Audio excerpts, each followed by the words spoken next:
Penn State with a big win, dominating on both sides of the ball. The Nittany Lions set a program record with 718 yards of offense. We discuss that and preview Big Ten play. You're watching Nittany Nation Overtime. Hey, what I'm doing, getting right to it. The money is talking, I'm flowing, it's coming in just how I do it. Yeah, you know what it is. Hey, we doing it big. Look up, there is no limit, no, we cannot settle for this. Yeah, can't stop, nah, won't stop. Yeah, spin on live, you don't believe it, just watch.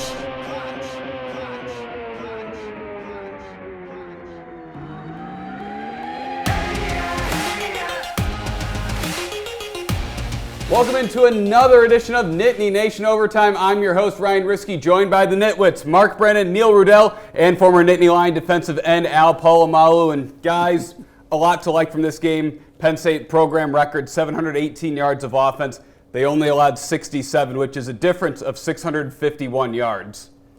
Yeah, I mean, you look at what Kent State did against Tennessee the week before, giving up 71 points. I think this was actually more impressive. When you look at 718 yards, most ever in school history, just unbelievable. And the thing I loved is the way they spread it around, rushing the ball, passing the ball, getting a bunch of younger players involved. So I think coming out of a bye week, you knew this was going to be a blowout. I think this was a good all-around game heading into Big Ten play for Penn State. Yeah, and I mean, they did not start well defensively against Bowling Green, but I think this was a totally dominating defensive performance.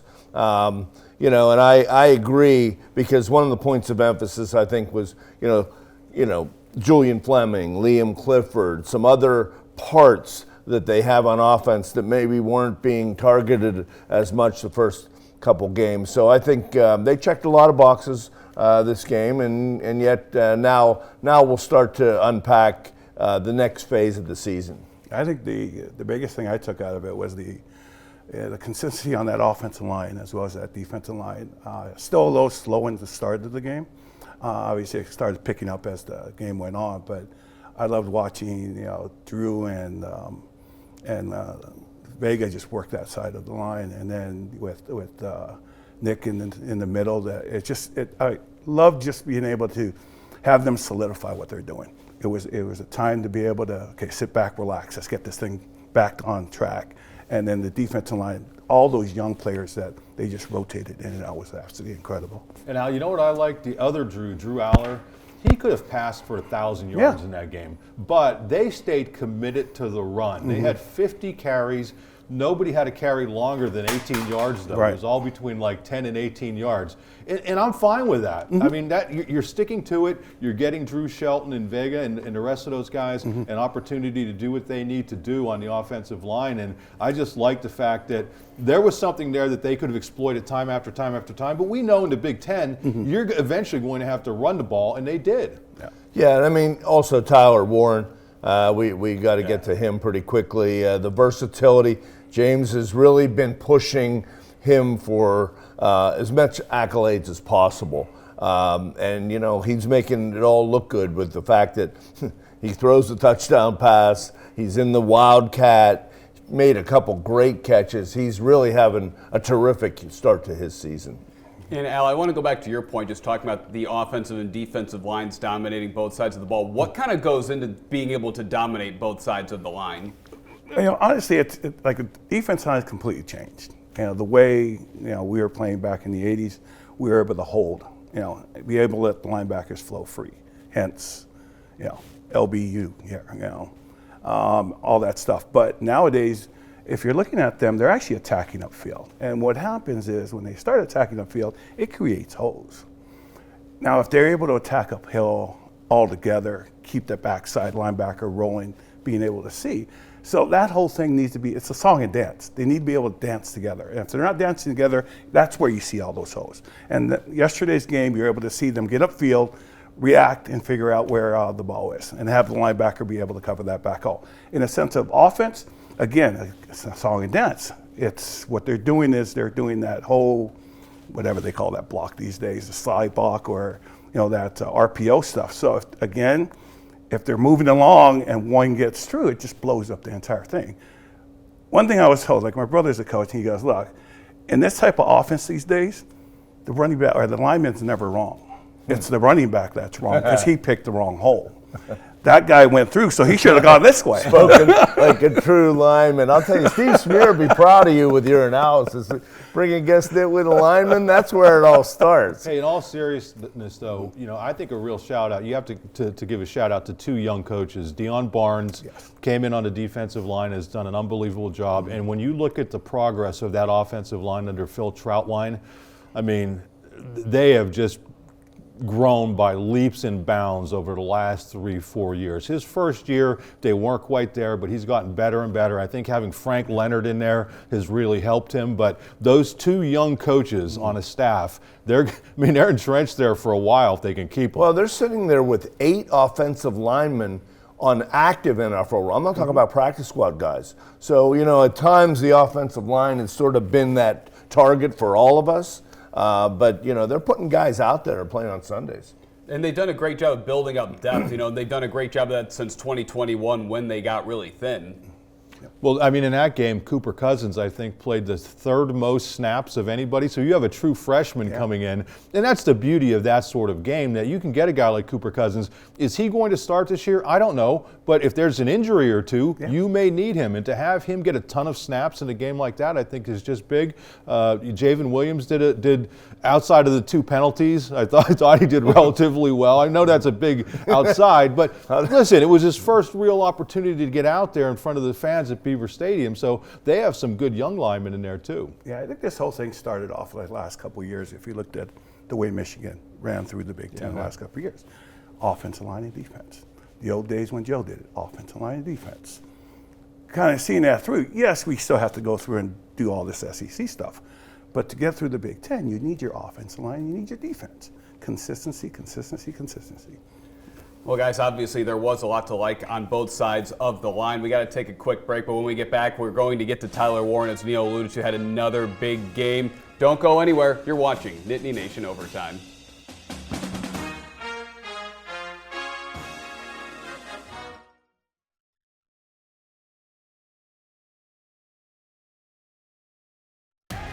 You're watching Nittany Nation Overtime.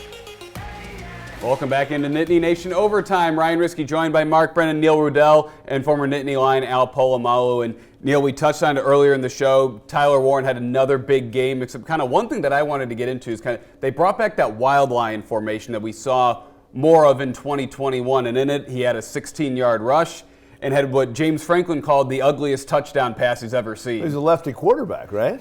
He was a high school quarterback. Yeah.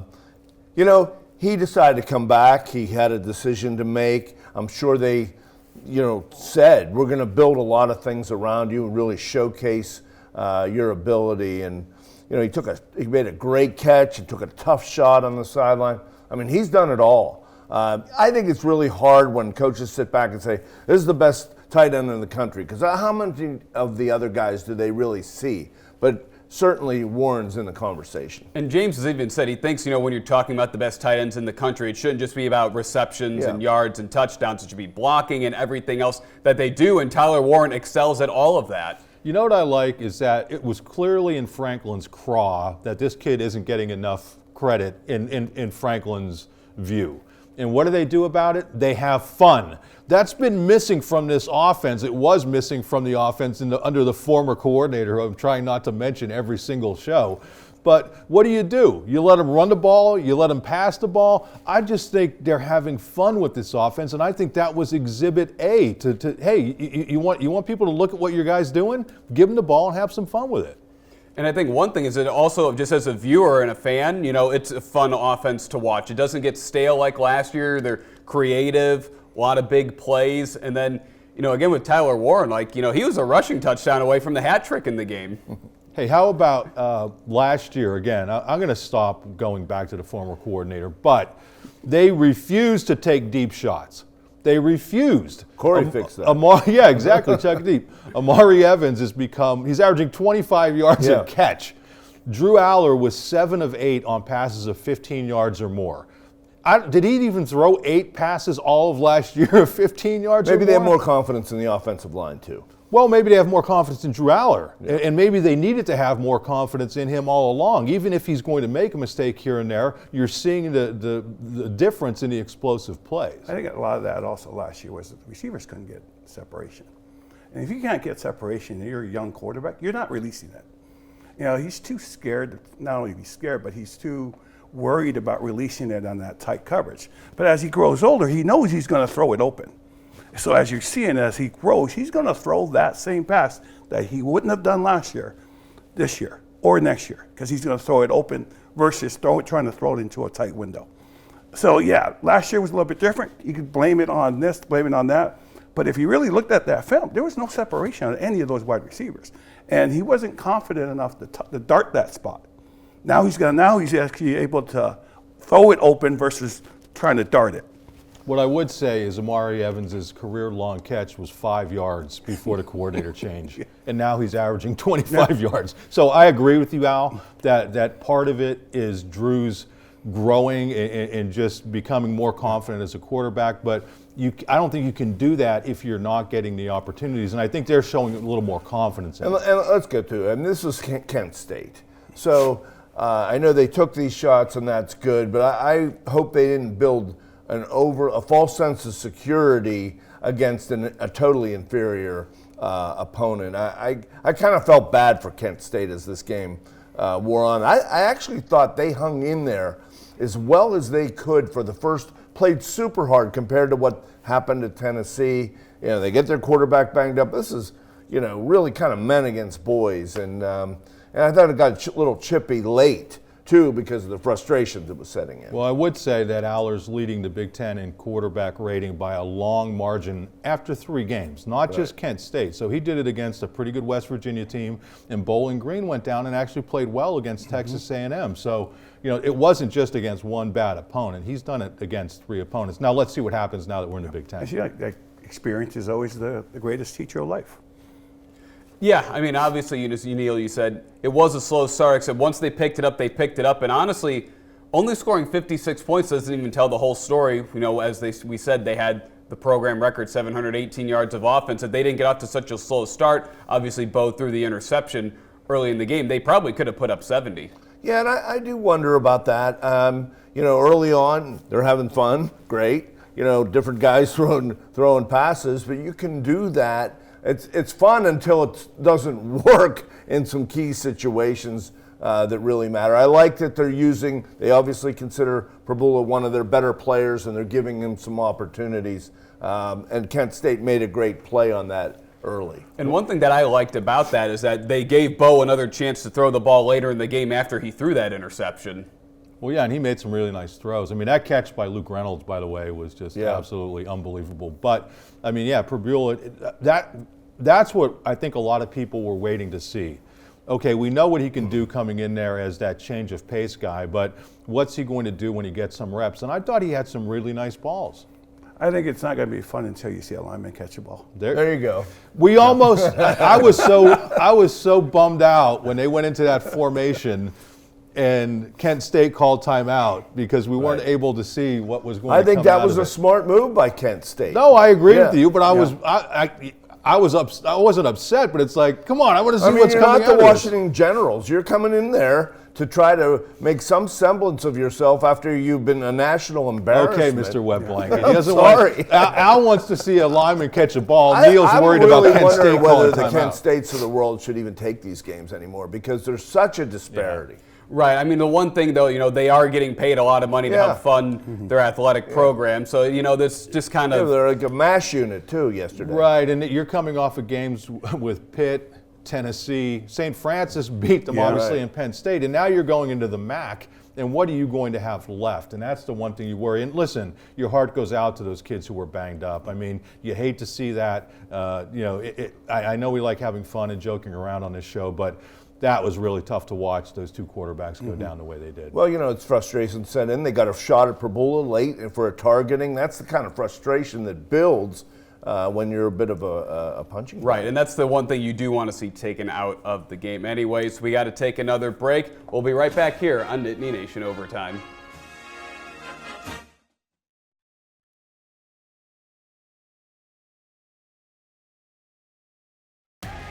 You're watching Nittany Nation Overtime. Welcome back into Nittany Nation Overtime. Ryan Risky joined by Mark Brennan, Neil Rudel, and Al Polamalu. And Al, you're a first-time nitwit, so welcome to the show and thank you so much for coming on. Well, I appreciate you guys having me. And your family has a deep football history. Dancing too, don't forget that part. Yeah, obviously it started, there was only two of us that played college, or three of us played college football. And my brother Kennedy, who is now at the running back coach of Seattle. But I was born in the South Pacific, raised in Southern California. And prior to me coming here, it was like to the point where I didn't even know where Pennsylvania was.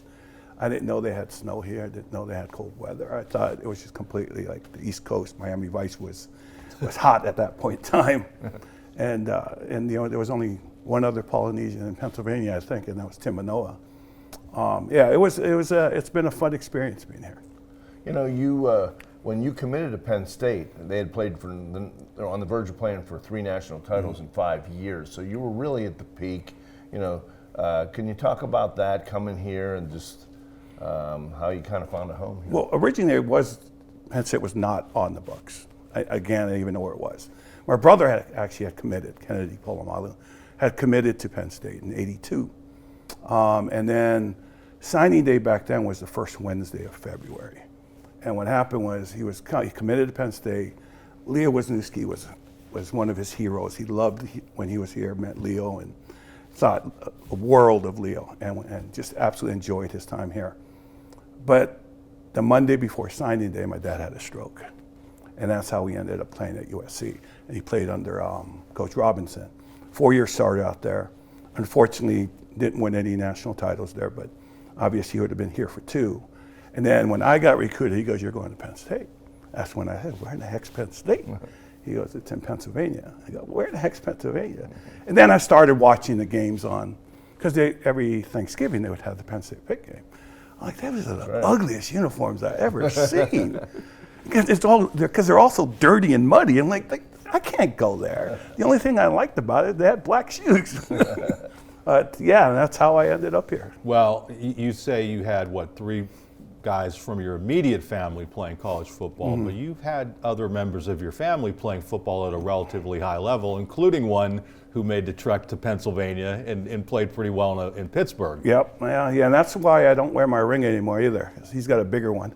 So explain who it is. So what happened was my nephew, I don't know if you guys know, Troy's my nephew, Troy Polamalu, who is the Hall of Famer from the Pittsburgh Steelers. Was born in Garden Grove, ended up living in a town called Roseburg, or 10 Mile. Because we joke around because it was 10 miles to the closest stoplight. So, but his siblings were getting involved in gangs. So my sister sent him. He's actually my sister's kid. His real last name is Choi Aumua, A-U-M-U-A, and sent him up to Oregon because his siblings were getting involved in gangs. My oldest brother raised him and absolutely did a wonderful job in regards to raising him. The kid's the most humble, respectful, quiet, don't talk until you're talked to, always praises everything, and that's how you were raised in the culture. And my brother was an iron fist, similar to my dad. It was just like, you just keep your head down, you talk only when you're talked to, you walk in front of people, you bow your head as you walk, don't break their eyesight, look them straight in the eye, that whole thing. And so when he made it into the pros, Troy called my brother up, "Hey, look, I'm gonna dedicate my life to you, and I appreciate everything that you did. My name now, he's gonna change his name to Polamalu." Wow, unbelievable. That is unbelievable. So from that point on, he's always went by Polamalu, but officially he changed it. Hey, one last thing, Al, the history of Polynesian players at Penn State. You, Tim Manoa, to this day, Devon J. Thomas, formerly Devon L.E.'s. How much pride do you take in that, too? Oh, I'd see them all. 80s, there was only a couple of us here on the East Coast. One, the weather stunk, but now as you look, if you want to make it in the league, you got to play in the cold. The better you play in the cold, the better you are going to be in the league. And that's actually one of Franklin's pitch. Is like, you're absolutely right. But being proud of my culture and my heritage and all that stuff, we're proud people. When we make a mistake, it hurts the family. Even though you don't think it does, for us it does. You know, you make one wrong step. You don't do this right. You disrespect your coach. You don't yell back at coaches. You respect every single elder. It doesn't matter if you're as ugly as Mark or as pretty as Neil here. You just still respect the heck out of them. All righty. On that note. Well, Al, yeah, rich football tradition in your family. It's a pleasure having you on. When we come back from break, we have one final thing to do, and that's crown our Nitwit of the Week.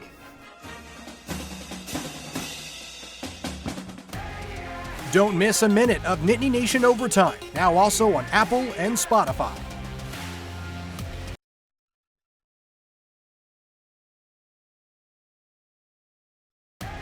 You're watching Nittany Nation Overtime.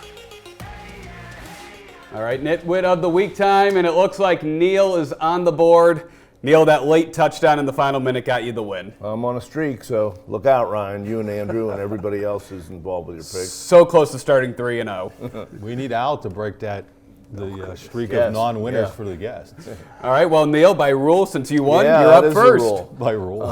Hey, they're going against a good football coach who's given Penn State some problems. A lot of respect for him. He's been in Wisconsin, Illinois. I'm thinking he's got to keep Penn State's offense kind of under control and off the field as much as possible, run the ball. I'm going to say Penn State 32, Illinois 22. I'm going to say Penn State wins this one 31-24. I will go Penn State 34-17. I think they're going to have some big plays, like where the bye week came, and the fact that some guys were able to get healthy, and like that they were able to work out some kinks against Kent State. Line 17.5, you're right on the fence, pal. Al? I think he's just that kind of a coach that will just slow everything down. Run, and try to keep our offense off the field. I don't know if it's going to be that high scoring. I'm thinking 24-14, in that sense, and just keeping it down low. All right, well, it's prime time at Beaver Stadium next week, and James Franklin said he wants the white-out energy for it under the lights. Anyways, that's all the time we have here on Nittany Nation Overtime. Thank you so much for watching. We'll be back after the Illinois game. Thanks for watching WTAJ's Nittany Nation Overtime.